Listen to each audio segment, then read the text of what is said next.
everyone, my name is Dr. Eric Hassid, and I'm a functional medicine neurorehabilitation physician in Northern California. The goal of this brief video is to sort of provide you with instructions on some very efficient ways to do some resistive training. One of the things that we like to always consider when we talk about exercise is the components of exercise. There's two major components we have to think about. The first one is the cardiovascular type, and the second one is the resistive weight-bearing type.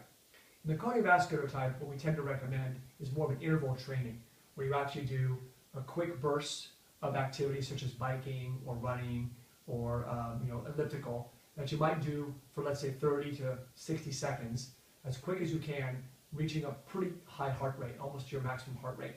And then for the remaining, for the secondary 30 to 60 seconds, you would take a break. And you repeat this sort of activity relaxation cycle about 8 to 10 times. Turns out that this type of activity not only helps with overall cardiovascular health, but it also helps with maintaining lean body mass. It also is probably more effective at reducing weight. So this is the type of exercise we recommend for that cardiovascular type. The next one is resistive training. And this is the one that people often tend to not really emphasize actually in their weight training program. Many individuals who try to lose weight tend to do a lot of classic aerobic training, when in reality we should probably add more resistive training and convert their aerobic training to more of like an interval training that I just mentioned. Resistive training should be done efficiently. It should be done where you balance out muscle groups. It should be done in such a fashion where you're actually activating a variety of different muscle groups in a functional way, because it's really important that we focus on the upper body, the lower body, as well as the core. One of the advantages of doing sort of upright training like we do in these pulley systems is that we're able to use our core secondarily as we start working with particular muscle groups.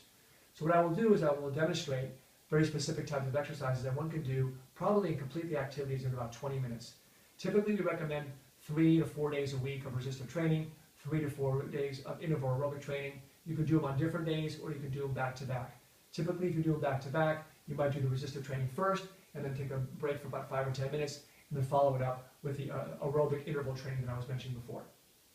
So typically I'm going to probably recommend that people do somewhat order of 10 to 15 repetitions, 2 sets of each activity, and usually what we'll do is you'll do a set of one activity and then you'll then follow it with another type of activity and then you'll go back and forth for 2 sets. So I'll go ahead and start training you on what I think are specific activities to do that you can do 3 to 4 days a week, and hopefully we can get this done within 20 minutes on typical days. So the first area I'm going to focus on is the chest press. The chest press works the front of the chest, it works the front part of the shoulders, and it works the triceps. So it's nice because you're actually getting a lot of muscles at one time. So in this particular pulley system that I really like, as you can see, there's upper pulley and lower pulley. And you can get these type of systems at the store for probably around $150 or $200, maybe even less. And so instead of always having to join a gym, you can do something simple at home that's very cost effective and get pretty good results actually. So back to the chest press. In this situation, I grab the 2 upper pulleys. I lean my buttock, excuse me, I'm going to close the door here. I lean my buttock against the door here. I'm in a crouch position. Feet are about shoulder width apart.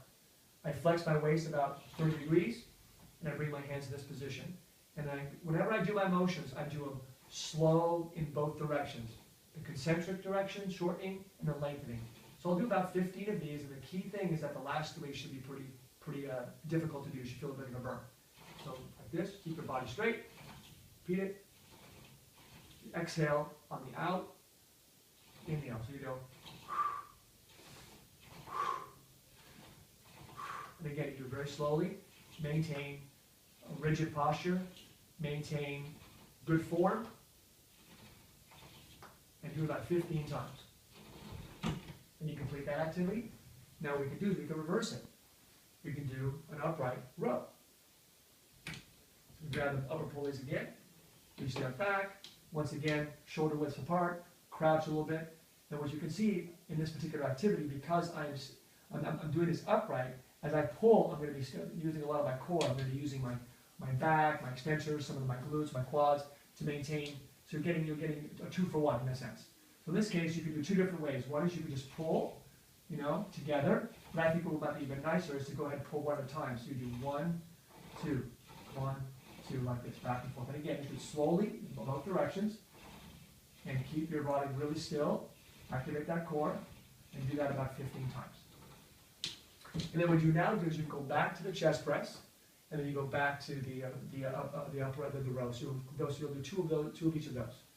Complete those, and now you can do another activity. So in this activity, what you can do is you can do like a lat pull down. And that's pretty simple to do. And that actually works your side lats, and it works a little bit your biceps, depending on how you do it. And typically, if you put your palms away from you, you'll work your lats and a little bit of your more forearm brachioradialis muscle.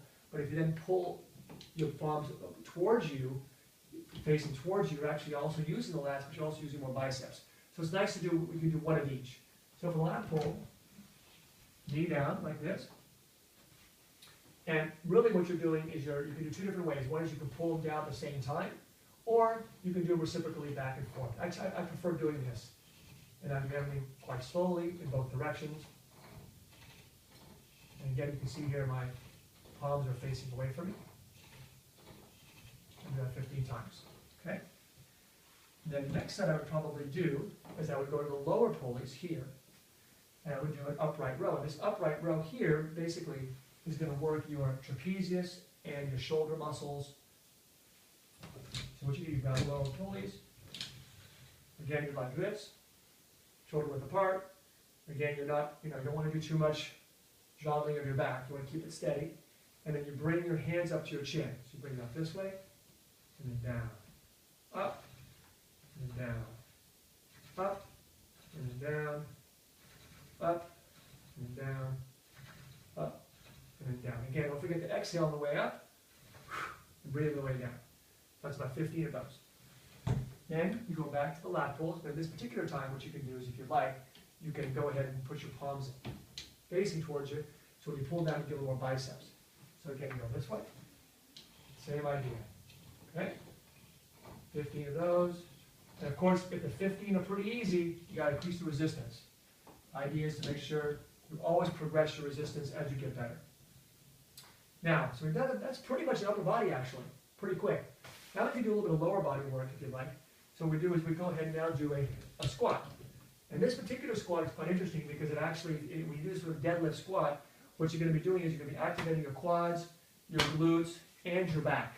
Because what you're not going to do is you can actually incorporate your back into extension as you do this activity. So the way you do it is go ahead and grab these two together, lift up to the optimal position. Again, shoulder widths apart. Now what you do is you can move back if you want more resistance, move forward if you want less resistance.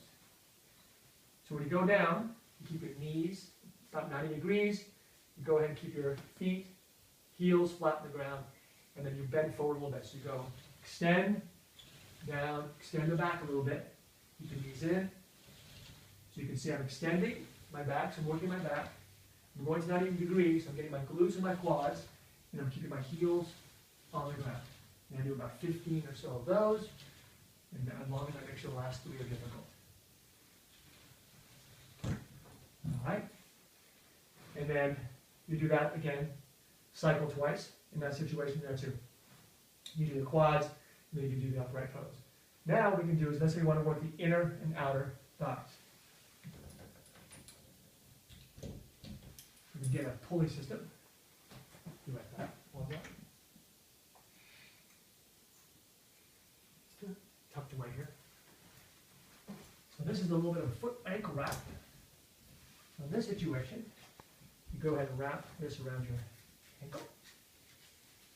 And what you want to do is you want to work people often want to work the inner thigh and the outer thigh. What's nice about doing it when you're upright like this, once again, when you bring it in this way, you have to stabilize your body, so all these other muscles are being active, the core muscles, to maintain stability. So actually that's going to be important in maintaining that core work and stability.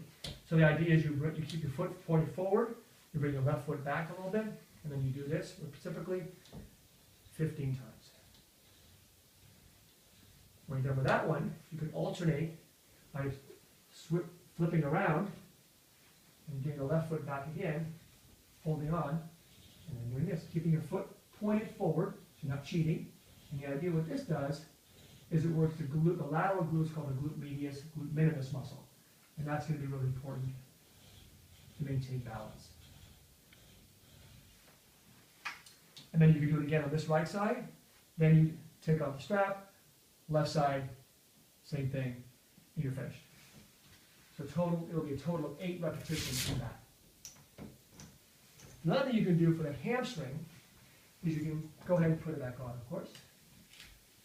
And the way with your hamstring, in this case, make sure it's really tight, it'll kind of snap off, is hold on like this with one hand or two hands, bend a little bit at your knee, and then go ahead and pull back this way. And what you're doing is you're working your glute and your hamstring at the same time. So what you could do in this situation, you could kind of incorporate this one into, you can do adductor, hamstring, adductor, and then do it again. Adductor, hamstring, adductor, and then switch legs. So in that case, you'd be actually incorporating 3 sets, and then do the same thing on the other side. And then lastly, we're almost finished here, is to do crunches. So a nice way to do crunches on the floor. You'll work the abs. You've already worked the back, you work the glute, you work the lateral, outer thighs, inner thighs, now the abs. Simplest way to do it is to do it when you're lying down like this, one knee up, right hand behind your head. Try to keep your neck not overly flexed because you'll be torquing your neck and that's not really safe for you. But go ahead and keep it a little flexed. Look towards the sky, look towards the ceiling. Bring the left knee up and bring your right elbow to your left knee. So you go 1, 2, 3, 4, 5, 6. So you do about maybe 30 or so till you feel the burn, whatever that ends up becoming. And then you just quickly transition to the other side. 1, 2, 3, 4, 5, and so forth, about 30. Maybe do about 2 sets of these. So pretty much if you do that type of work, you can probably complete all this in about 25 to 30 minutes. And then if you do your other aerobic training that we were talking about, the interval training, you get that done in about 20 minutes. You pretty much get your whole workout done in about an hour. And it's a very effective workout. You can progress very easily. And it's also very, very practical to do. One last exercise I forgot to mention is a calf raise. Typically, the easiest way to do a calf raise is to go ahead and get a small step stool. But if you don't have a step stool, you can use the bathtub. I like to improvise here. So I just come up here. And basically what's nice about this is you want to be able to get more range on your calf. So you go down, up, down, up, down, up. Again, slowly in both directions. Exhale on the way up, inhale on the way down, down, up, down, up. And typically people can do anywhere from as little as 20 to 50 or 60 depending on your abilities. Idea is make sure the last 3 aren't burning. And then you flip sides, again, down, up, down, up, down, up, down, up. That's pretty much it. Hopefully that's helpful for you all. You're more than welcome to view this video as often as you like, and hopefully with this type of commitment and your activity three times a week at least, maybe 4 times a week, you'll hopefully experience pretty good outcomes. Thanks.